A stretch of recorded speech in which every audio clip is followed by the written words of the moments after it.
The first 5 years of my life was home. And then at the age of 5, my mother came along and took me from the children's home. There was a time when I thought I wasn't loved because nobody seemed to want me. But then my mother came and took me to a place called Hereford, and that's where I grew up. My mother would beat me on a regular basis. There was no reason why she would do it.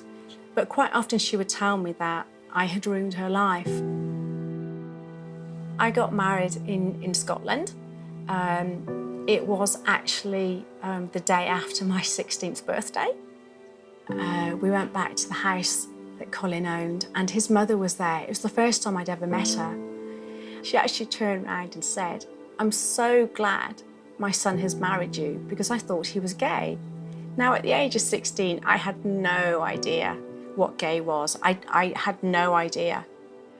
At the age of 18, I had my daughter, Layla, and that was such a joyous occasion. Then when I was 21, I was pregnant again.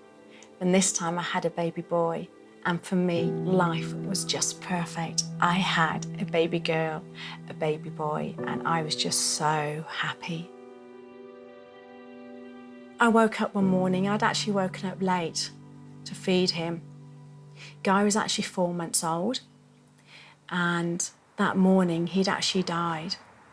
He died of a cot death, and my world just completely fell apart, completely. I couldn't understand why this was happening, least of all why God would allow this. And then 8 months later, I find out my husband is actually seeing a man. So I spent 13 years away from God. I knew God was there, but I chose not to listen. I was out at a bar with my sister, and her friend John was there, and he had a mate there called Bill. And after that, we did actually see each other for a while, and then things got a bit more serious. Things started to go wrong pretty quickly in that relationship. I remember coming home one day from work, and he'd gotten into the house, and he was there with a chainsaw. And I remember looking at the chainsaw thinking, what is going on? As I came through the door, he grabbed my bag, took the keys, locked the door, and told me that if I was going to leave him, he was going to make sure that I only had half of everything. And after he'd finished cutting and everything up with the chainsaw, he was then going to kill me. I just stood there and I just screamed, "God, what do I do? Help me." And I just heard a voice say, "Offer a cup of tea." So I said to Bill, "Do you want a cup of tea?" And he actually looked at me and said, "Yeah."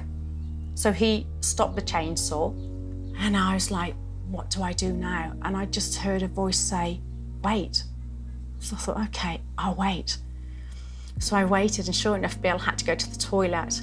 And it was that moment I had the words in my mind, "Run, run, run." And I just grabbed my bag, my keys, my phone, and I just ran. I had no idea where I was running to, but I just ran and ran and ran.